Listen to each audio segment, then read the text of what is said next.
Salut à toutes et à tous, merci d'être au rendez-vous de ce nouveau numéro de On met la patate consacré aux performances des joueurs et joueuses belges sur les circuits ATP, WTA, Challenger et ITF la semaine dernière. Un numéro que je vous propose en collaboration avec la page Facebook et Instagram Le Tennis Belge au quotidien. Je précise aussi que j'ai posté ce week-end un numéro spécial Wimbledon en compagnie de Philippe Dehaze, un décryptage de 45 minutes dans lequel nos abonnés ont pu poser toutes leurs questions sur le Grand Chelem londonien. Si vous aussi, vous avez envie d'entendre cet épisode ou de faire partie de cette chouette communauté et surtout de soutenir Je sais tes podcasts pour quelques euros par mois ou par an, rejoignez-nous sur Supporting Cast. Cela m'aiderait beaucoup à pouvoir pérenniser ce projet. Alors, ça faisait un petit moment que Nicolas du Tennis Belge au quotidien et moi-même ne vous avions plus proposé un numéro de On met la patate, simplement parce que entre Roland-Garros et Wimbledon, eh bien l'actualité de nos Belges était assez dense et donc on s'est focalisé là-dessus. Mais là, ils sont repartis sur le circuit et il y a pas mal de choses à dire. En fin de podcast, vous entendrez aussi une interview de Jeroen Buys, co-organisateur du Knock Zout Ladies Open, un tournoi qui a disparu pendant 4 ans du calendrier et qui fait son grand retour. Il se déroulera du 27 juillet au 2 août. Si vous êtes en vacances à la mer cette semaine-là et que vous voulez voir du tennis de haut niveau, eh bien, restez bien branchés, vous aurez toutes les infos en fin de podcast. Pour commencer cet épisode, parlons des 2 titres décrochés ce week-end sur le circuit ITF par Emilien Demanet et Gilles Arnaud Bailly. Emilien Demanet, 20 ans, a remporté le 15 000 $ de Nova Gorica, le 2e titre de sa jeune carrière. Le Belge n'a perdu aucun set durant ce tournoi en Slovénie. Au classement, Emilien va gagner une bonne centaine de places et il fera son retour dans le top 600 le 28 juillet. Il sera tout proche de son meilleur classement qui est une 577e place mondiale.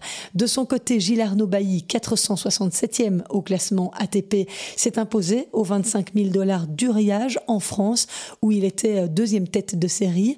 En finale, le Belge a très joliment battu Marat Sharipov, tête de série numéro 1 et membre du top 300.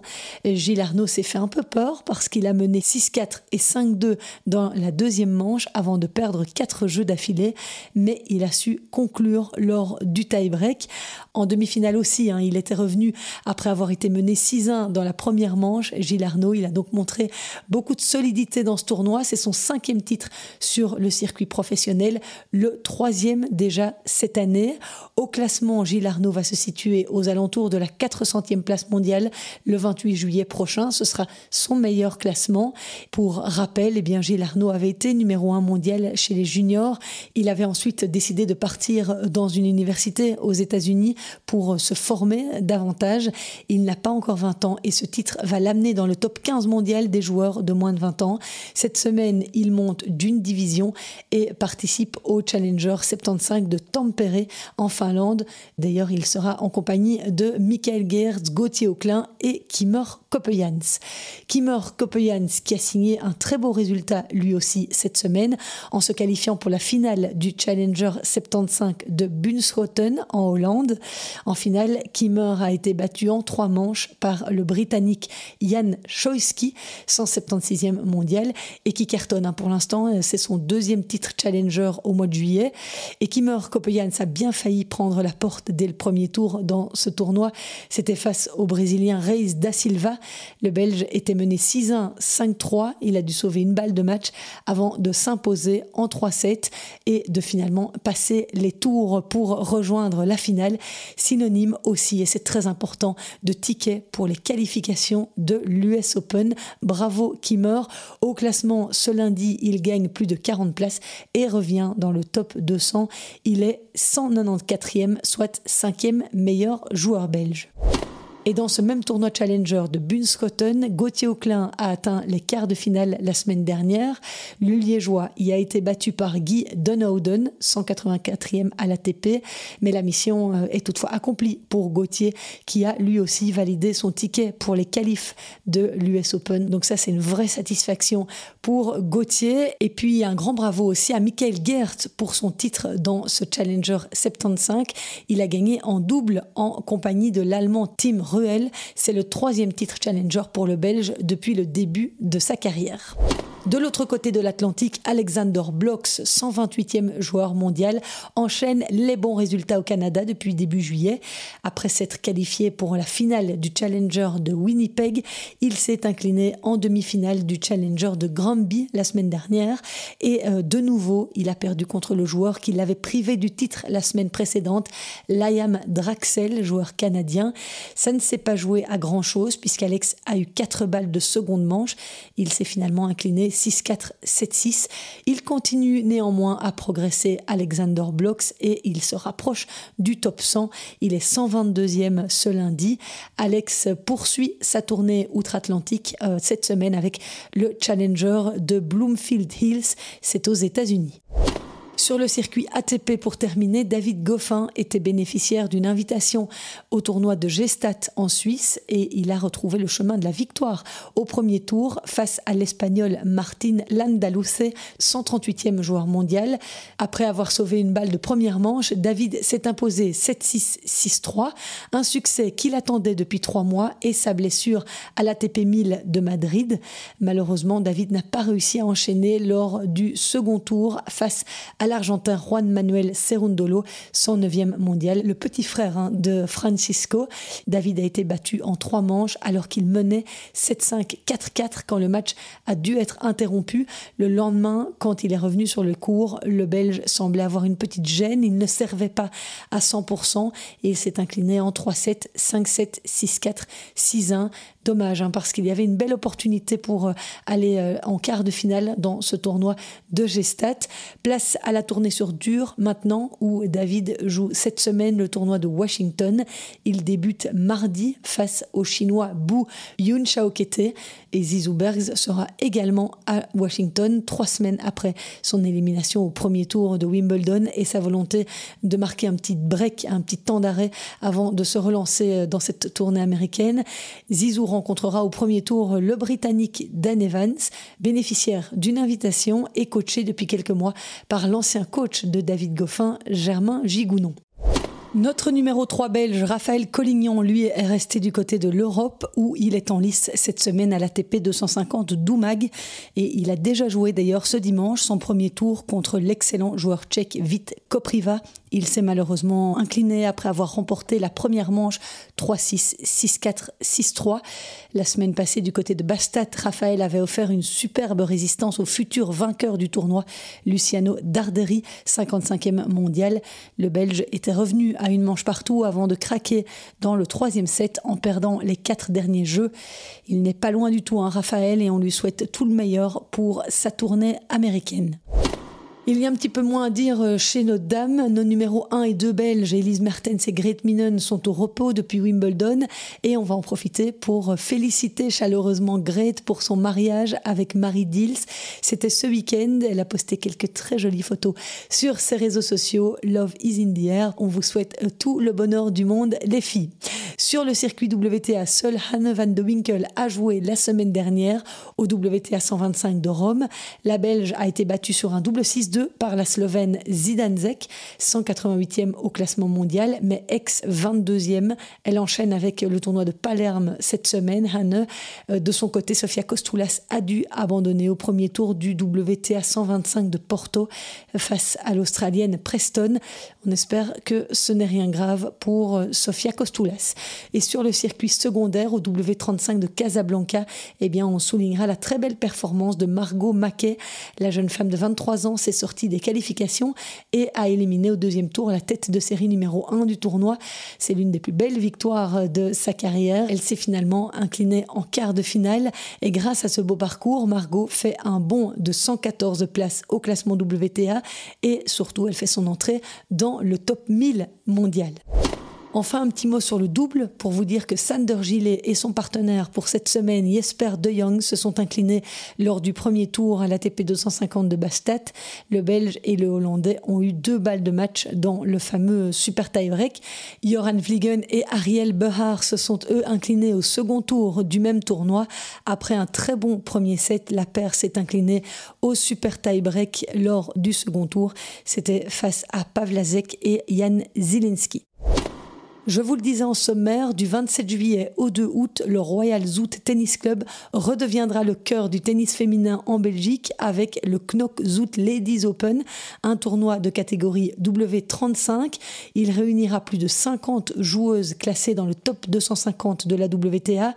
Lors du dernier tournoi ITF masculin en Belgique, le Live Ramp Brussels Open, j'ai rencontré Jeroen Buys, l'un des organisateurs de cet événement. C'était l'occasion d'en savoir un petit peu plus sur ce tournoi qui nous attend à la mer à la fin du mois de juillet. Alors je suis en compagnie de Jeroen Buys, je prononce bien Jeroen ? Oui, merci.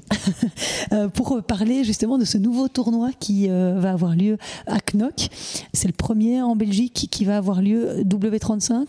Oui, dans cette catégorie, oui. Mais en effet, c'est pas la première fois que ce tournoi aura lieu à Knock parce qu'avant le Covid, il y avait tout un circuit à la côte belge. C'était le Rising Star Tour. C'était organisé avec Christopher Hagen, qui est le directeur du tournoi, ensemble avec BNP à cette époque. Et c'était vraiment pour aider les talentueux belges, les joueurs, pour gagner des points ATP à cette époque en Belgique. Donc, comme ça, ils ne devraient pas se déplacer à l'étranger. WTA et ATP, alors ? C'était un mix des deux. C'était pour et les femmes et les hommes.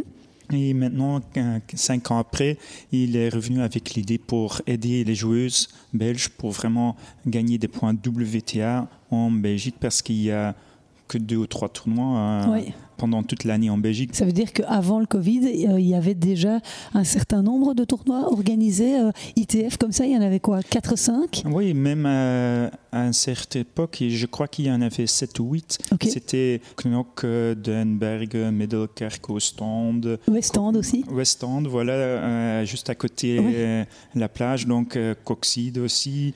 Donc il y avait vraiment, à une certaine époque, c'était vraiment une semaine après l'autre. Oui. Donc c'était vraiment organisé que les joueurs et joueuses belges pouvaient vraiment juste se déplacer sur la côte belge. On peut s'attendre à voir des joueurs belges, forcément des joueuses belges qui vont participer ? Oui, c'est ça qu'on veut vraiment stimuler. C'est vraiment les joueuses, disons à partir du WTA 300 jusqu'à 1000, qu'elles peuvent vraiment participer ici à Knock. Et donc là, on parle aussi avec les joueuses pour vraiment leur motiver qu'elles viennent chez nous. Dans cette case, on a 2 joueuses qu'on aimerait bien recevoir, c'est Sophia et Hannah, mais vu qu'elles ont vraiment bien joué les dernières semaines et mois, c'est plus leur niveau. Oui, voilà, elles disent c'est très gentil, c'est très bien pour le tennis belge, mais là, un W35, c'est juste plus assez pour eux. Donc, mais là, on est toujours en contact. Voilà, alors je précise que c'est Sofia Kostoulas et Hanne van de Winkel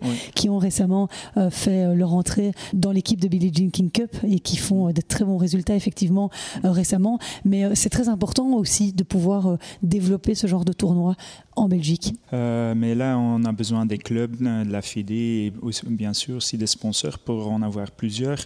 Et c'est comme ici Léopold qui a un cadre magnifique, c'est pareil à Knock, mais pas tous les clubs peuvent vraiment organiser un tournoi de ce niveau parce que l'ITF il met aussi pas mal de critères, donc ça n'aide pas toujours, mais en tout cas, je pense qu'il y a assez de clubs en Belgique qui pourraient vraiment faire ça pour aider les talentueux belges. Alors après, ils doivent s'armer contre le vent, les joueurs, quand ils viennent jouer à la mer comme ça, parce que pour avoir déjà joué à Westend, c'est quand même assez venteux. Oui, mais Westend, c'était vraiment, je pense, à 100 mètres de la plage. Nous, on est quand même à 300-400 mètres de la plage. Mais donc, oui, s'il y aura du vent, il faut s'adapter. Mais oui, en tout cas, c'est aussi bien parce que dans le club où il y aura le W35, c'est aussi là sur les mêmes terrains qu'il y avait la série Netflix Knock-Off qui s'est enregistrée. Donc ça serait cool pour les joueuses de jouer sur un terrain où il y avait aussi une série de Netflix. Oui, ça c'est sûr. Et votre ambition, c'est de ne pas rester W35, mais d'augmenter le prize money et la notoriété de ce tournoi. Oui, en tout cas, on a le cadre, on a assez de terrain, donc on peut augmenter, mais on veut surtout aussi regarder qu'est-ce qu'il y a besoin pour les joueuses belges. Parce que maintenant, on a Sofia et Hanne, comme vous avez dit, qui ont vraiment pris le cap pour avancer dans le top 200. Donc, s'il y a encore une ou deux autres joueuses qui pourraient suivre leur exemple, oui, on va certainement essayer d'augmenter le prize money. Comme ça, il y a aussi beaucoup plus de points pour le ranking à gagner sur la terre belge. Donc, on a certainement cette ambition d'augmenter s'il y a assez de joueuses belges qui pourraient y participer. Et l'entrée, c'est aussi gratuite pendant toute la semaine, aussi la finale. Et le tournoi, les qualifs commenceront le dimanche le 27 juillet et la finale sera jouée le samedi le 2 août parce que le lendemain, il y a le tournoi de Coxide qui va commencer. Donc comme ça, tout le monde peut aller de Knock à Coxide. C'est les vacances à la mer, quoi, pour les vacances tennis. Vous accueillerez des joueuses classées entre la 40e et la 40e place mondiale? On compte à partir de 250, 300e place mondiale jusqu'à la 700e. Ajouté avec des Belges, avec des wildcards. On le rappelle, c'est un passage obligé pour toutes les joueuses pro de passer par ces tournois ITF. Même les plus grandes championnes sont passées par là. Oui, ça c'est certain. Ce sont vraiment les tournois qui... C'est le tremplin vers le circuit professionnel. Voilà, c'est ça, bien dit en français. Merci beaucoup de t'être exprimé en français, Jeroen, pour mes auditeurs. Et on a hâte, je viendrai faire un tour. Je vais t'accueillir avec beaucoup de plaisir et j'espère aussi beaucoup de tes écouteurs. On se retrouve là-bas alors. Merci beaucoup, Jeroen.